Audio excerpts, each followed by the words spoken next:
Hey guys, welcome back to Tamiya Legends, and once again, thank you for stopping by. Right, straight off the bat, if you cannot stand the TD4 Super Avanti, just turn off now. Okay, if you're still here, I need you to do two more things for me. I need you to not get hung up on the name or the mudguards. So if you're still watching, that's a good thing, because the whole purpose of this video is to have a good close look at the new Tamiya TD2.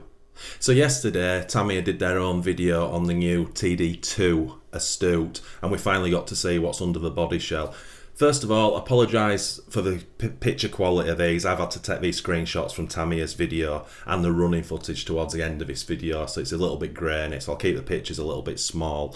But yeah, the whole purpose of this video for me is, if in the comments, I'm really intrigued by this car myself, and I want to have your sort of feedback on it and see what you guys think. But I don't want the comments to get hung up with the name, the mudguards and all that kind of stuff, because it just distorts from it. If you feel like that, awesome, you know, but don't put it in the comments. We get that. It's been done to death on the TD4 forums and videos.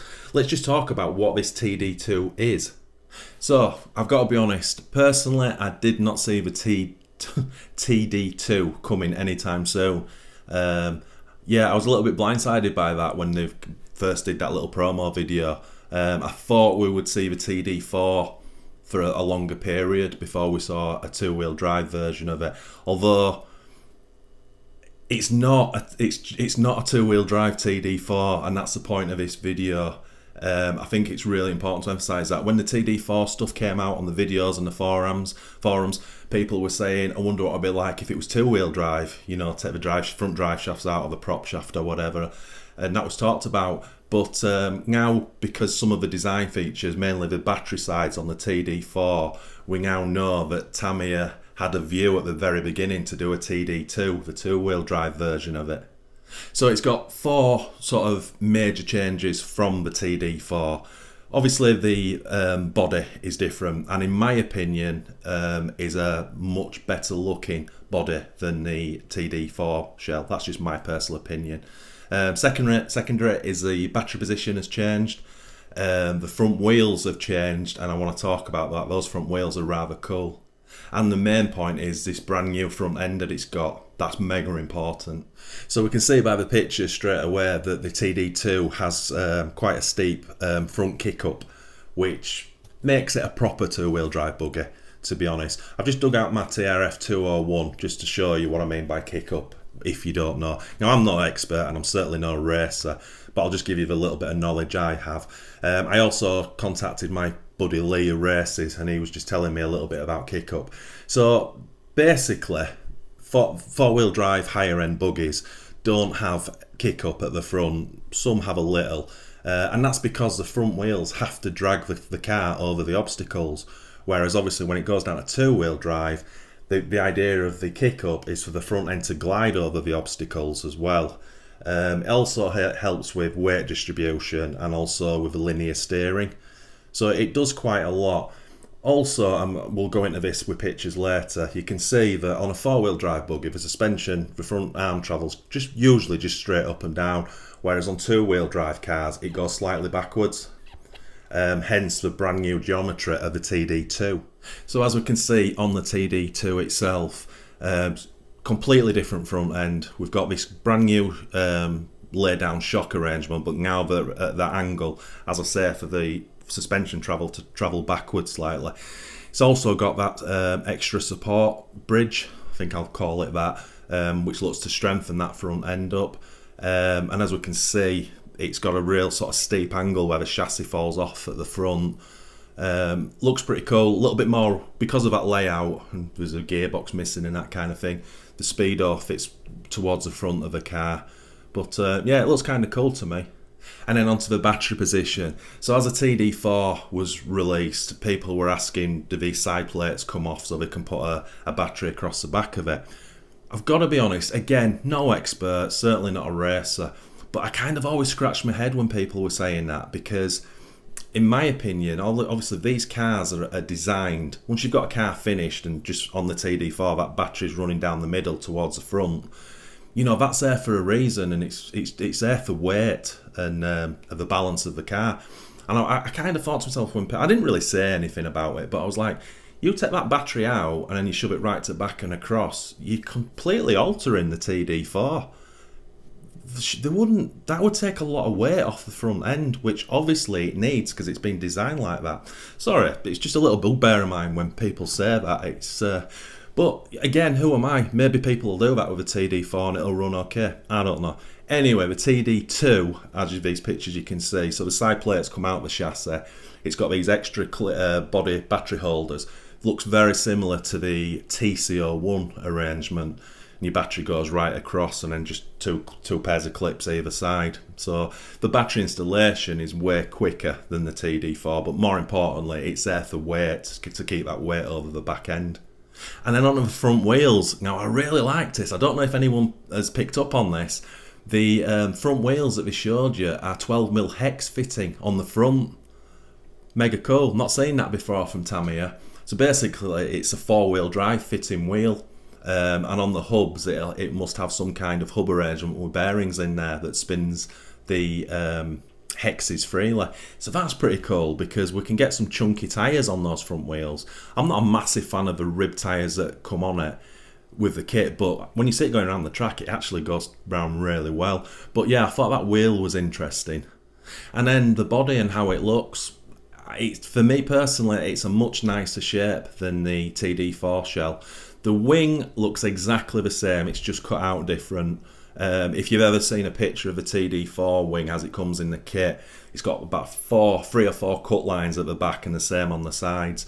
I believe that's exactly the same wing, it's just raised up slightly at the back. But again, you can cut that out how you want. But again, for me, that TD2 body shell looks better than the TD4. And interestingly, in Tamiya's video yesterday, he took the TD2 body off and sat it on top of the TD4. You know, obviously it's a wider body, so it'll fit that 4-wheel drive chassis without a problem. And it looks to me, with just a tiny little bit of extra cutting at the front, you could make that fit. I only bring that up because, as I say, I think the TD2 shell is better looking than the TD4. So when all these kits are out and we have the spare brand new body shells and stuff, might be tempting to get the TD2 shell, paint it up however you want and put it on the TD4 chassis just because it looks better. Interesting to see what in the comments if you do think it looks better. So it looks like the car doesn't come with a slipper clutch as standard, because looking at the picture, that's just standard, which I kind of would have hoped the slipper clutch might have been in there as standard, but obviously it will be a hop up and it'll just be exactly the same slipper as we can get for the TD4 right now. So Tamiya also put a little 1-minute running video of it out. Now I'll be really interested in the comments how you guys watch this and see it run. This is a grainy footage, again I apologise, but I'll put a link to Tamiya's proper video in this video description and go check that video out to that running stage where it's a clearer picture. But that thing's running around really well. So for me, obviously that's running, I believe, a 540 motor. It's got the bog standard kit Tamiya tyres on, and it's running about on a really loose surface. So to take all that into account, I think that car's running around really well, and it really looks to jump well. The balance looks to be there, especially on that bigger jump.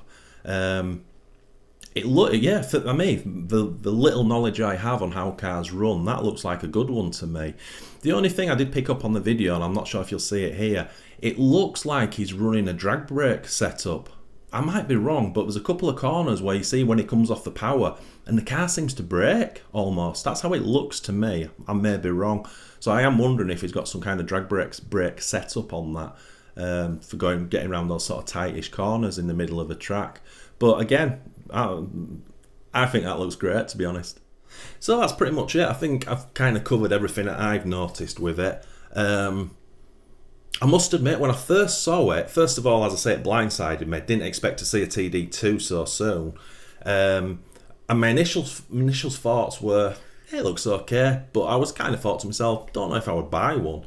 And that was like, I don't know, it was a week ago, wasn't it? But now I've saw Tamiya's video yesterday, it's definitely growing on me. I really do like it. And yeah, I'm sort of mulling over in my head whether I'm going to get one or not. But the fact that I've seen how the chassis is and how it goes, Yeah, I like it. So, guys, please put in the comments what you think. If you're still with me watching this, please don't mention the name and the mudguards. You know, it's the mudguards come off. Call it a TD2. Call it a TD4. Let's not mash the comments up with all that stuff. As I say, it's been done to death. Let's talk about the car itself and the chassis design and what you think. No idea how much it's going to be. I would guess probably about 280 quid. What's the TD4? It's about 310, but between 310 and 320 pounds. So TD2, I don't know, 260, 270 maybe. Who knows? And I had no idea when it's coming out. I would envisage, with everything else that's going on, it's probably going to be late January before it hits here. I would guess maybe a little bit later. Who knows? Who knows what they've been doing? Anyway, I'm looking forward to getting in the comments of this one because, as I say, I've done this video slightly different. I want to talk about the plus and negatives of the actual car and chassis design itself, as opposed to all the stuff that floats around this new car. Anyway, I'll shut up now. So once again, thanks so much for watching. It's massively appreciated. If you are new to this channel and this is the first time you've come across one of my videos, maybe you could give this video a thumbs up and then go subscribe. And if you do those two things, you might as well go all the way and hit the notification bell for our weekly videos. And just before I go, this is obviously Monday. Wednesday's video is a running video. Not done a running video for a while, and it's a good one. It's the TCO1 first run. It's quite a long video, and you'll see it from kind of start to finish, to getting it set up and then running and how well it runs. So yeah, hopefully you can join me in that one. So my friends, happy art seeing.